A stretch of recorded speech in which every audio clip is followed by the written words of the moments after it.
Hello guys, tech pulse YouTube চ্যানেলের পক্ষ থেকে আপনাদের সবাইকে স্বাগতম। আজকে আমরা আপনাদেরকে একটি 40 ইঞ্চি মাদারবোর্ড 40 ইঞ্চি টিভির মাদারবোর্ড কিভাবে চেঞ্জ করতে হয় সেটি দেখাবো। আপনাদের সামনে যে টিভিটি দেখতে পাচ্ছেন, এই টিভিটির আগের যে মাদারবোর্ডটি ছিল সেটি লোগো হ্যাঙ্গিং ইস্যু ছিল। তো আমরা এখন এই টিভিটির একটি নতুন মাদারবোর্ড লাগিয়ে দিব। তো আপনারা সামনে যে মাদারবোর্ডটি দেখতে পাচ্ছেন, এই মাদারবোর্ডটি আমরা লাগাবো। তো এটি হচ্ছে একটি 14 ভার্সন মাদারবোর্ড। তো গাইস, আপনারা যারা চাচ্ছেন যে একটি স্মার্ট অ্যান্ড্রয়েড মাদারবোর্ড কিভাবে লাগাতে হয় সেগুলো আমরা আপনাদেরকে দেখিয়ে দিব। তো আপনারা ইতিমধ্যে দেখতে পাচ্ছেন যে মাদারবোর্ডের যে স্ট্যান্ডগুলো সেগুলো মিলতেছে না।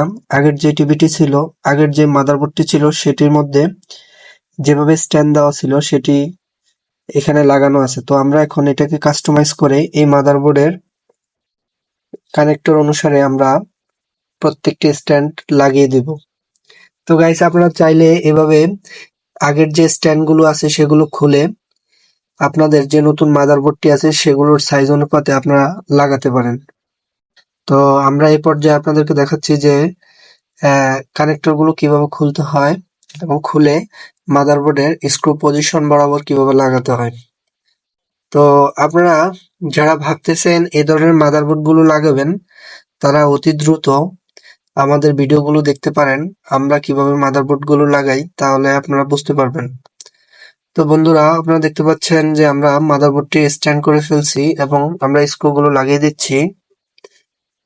যে একটি মাদারবোর্ড কিভাবে লাগাতে হয় সেটা খুবই সহজ, এবং আপনারা যারা চাচ্ছেন যে এই ধরনের মাদারবোর্ড গুলো লাগিয়ে আপনাদের টিভিটি নতুন করে ফেলবেন এবং লেটেস্ট মডেল করে ফেলবেন, তারা এভাবে করতে পারেন।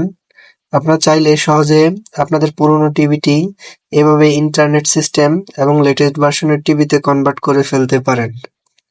তো বন্ধুরা, দেখতে পাচ্ছেন আমরা ইতিমধ্যে যে কানেক্টর গুলো আছে সেগুলো লাগিয়ে দিচ্ছি। তো কানেক্টর গুলো আপনারা জাস্ট পার্ট নাম্বার দেখে অথবা স্কিমেটিক ডায়াগ্রাম দেখে লাগাতে পারেন যে কানেক্টর গুলো কিভাবে লাগাতে হয়। তো দেখতে পাচ্ছেন যে আমরা এলবিডিএস কেবলটি লাগিয়ে ফেলছি এবং এলবিডিএস কেবলের যে আর্থিং কন্ট্যাক্টটা আছে সেটাও লাগিয়ে ফেলছি। তো গাইস, আপনারা মাদারবোর্ড লাগানোর পূর্বে দেখে নেবেন যে আপনাদের LBDS connector, AC cable, sensor connection, speaker connection ঠিক আছে কিনা। তো বন্ধুরা, আপনারা দেখতে পাচ্ছেন আমরা এই পর্যায়ে আমাদের মাদারবোর্ডটি লাগিয়ে ফেলার পরে স্ট্যান্ড বাই রিলিজ করে দেখাবো। তো বন্ধুরা, দেখতে পাচ্ছেন মাদারবোর্ডটিতে নেগেটিভ পিকচার আসছে। এটার কারণ হচ্ছে এই মাদারবোর্ডটি এখনো এই প্যানেলের সাথে অ্যাডজাস্ট করা হয় নাই, সেটা আমরা এখন করব। তো আপনারা যে সমস্যাটি এখন স্ক্রিনে দেখতে পাচ্ছেন সেটি হচ্ছে একটি এলবিডিএস ম্যাপিং প্রবলেম।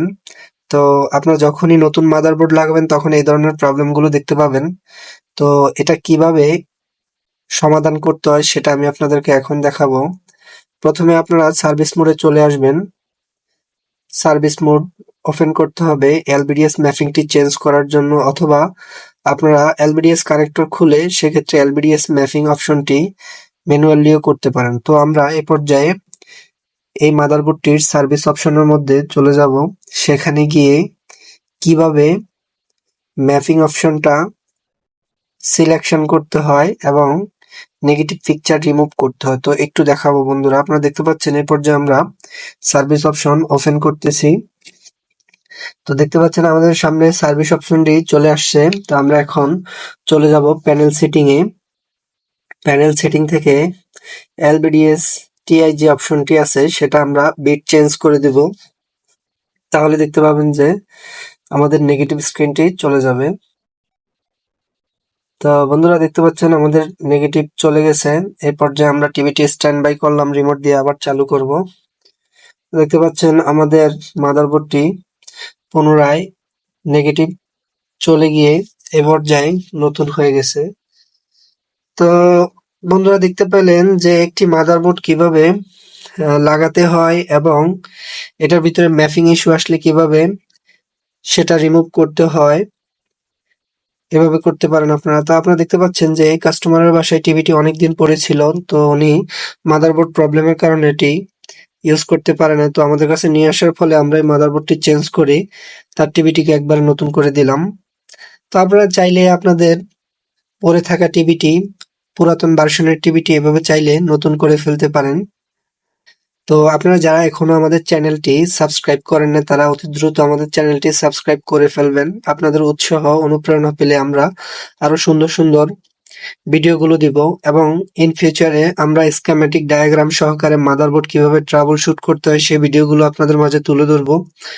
আপনারা অতি দ্রুত আমাদের চ্যানেলটি সাবস্ক্রাইব করে ফেলবেন।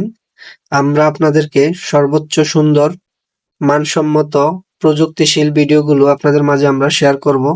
আপনাদের অনুপ্রেরণায় এবং সাবস্ক্রাইব করার মাধ্যমে আমরা আরো নতুন নতুন ভিডিওগুলো নিয়ে হাজির হব।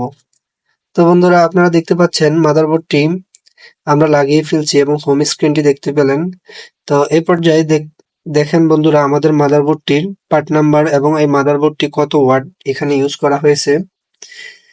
তো আমরা এই পর্যায়ে আপনাদেরকে মাদারবোর্ডটি দেখাচ্ছি যে কিভাবে আমরা স্ট্যান্ডে লাগানো হয়েছে। তো দেখতে পাচ্ছেন হামিমের 40 ইঞ্চির একটি টিভি। এটি হচ্ছে একটি চাইনিজ ব্র্যান্ড, খুবই পপুলার চাইনিজ ব্র্যান্ড হামিম। তো আমরা এই পর্যায়ে আপনাদেরকে দেখাচ্ছি যে আসলেই টিভিটি কিভাবে মাদারবোর্ড চেঞ্জ করতে হয় এবং মাদারবোর্ড অ্যাডজাস্ট করতে হয়, মাদারবোর্ডের সার্ভিস অপশনের মধ্যে কিভাবে প্রবেশ করতে হয় এবং মাদারবোর্ডটি কিভাবে কাস্টমাইজ করতে হয়। তো এই পর্যায়ে আমাদের মাদারবোর্ডটি কমপ্লিট করার পর আমরা স্ট্যান্ড বাই রিলিজ করলাম।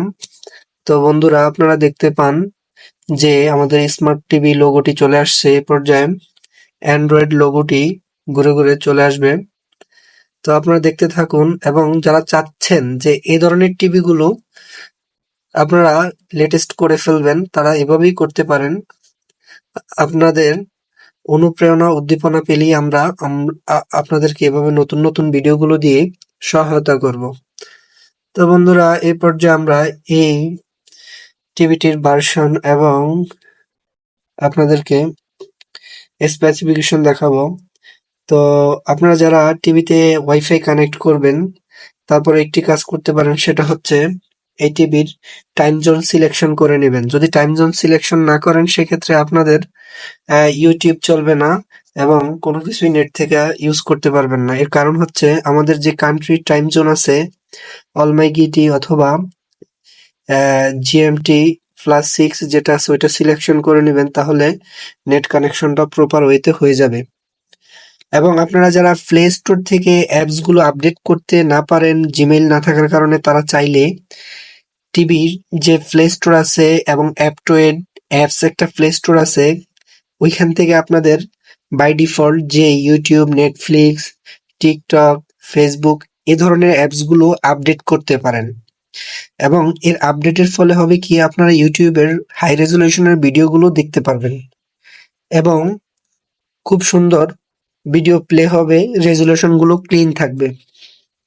তো গাইস আপনারা দেখতে পাচ্ছেন আমরা ইউটিউবে আগের ওল্ড ইউটিউব যে অ্যাপসটি ছিল সেটাকে আপডেট করছি। তো আপনারা চাইলে এভাবে আপডেট করতে পারেন আপনাদের টিভিটি এবং টিভিটির ভার্সনকেও আপডেট করতে পারেন। তো এবং আপনারা যেভাবে চাচ্ছেন যে টিভিটিকে ইউজ করবেন সেভাবে টিভিটির অ্যাপস গুলো আপনারা প্লে স্টোর অ্যাপটয়েড থেকে নামিয়ে ইউজ করতে থাকবেন। তো বন্ধুরা দেখতে পাচ্ছেন আমরা এই পর্যায়ে টিভির সেটিং চলে আসলাম এবং আমরা টিভিটির টাইম জোন ঠিক করে দেব, তাহলে আমাদের ইউটিউবটি চালু হয়ে যাবে। তো আমরা এখন +6 অর্থাৎ অলমাইগিটি সিলেকশন করতে চাচ্ছি, সেটার জন্য স্ক্রল করতেছি দেখতে পাচ্ছেন। তো এটা করার উদ্দেশ্য হচ্ছে আপনাদের দেখবেন অনেক ক্ষেত্রে ইউটিউব চলে না। তো এই যে আমরা অলমাইগিটি করে ফেললাম।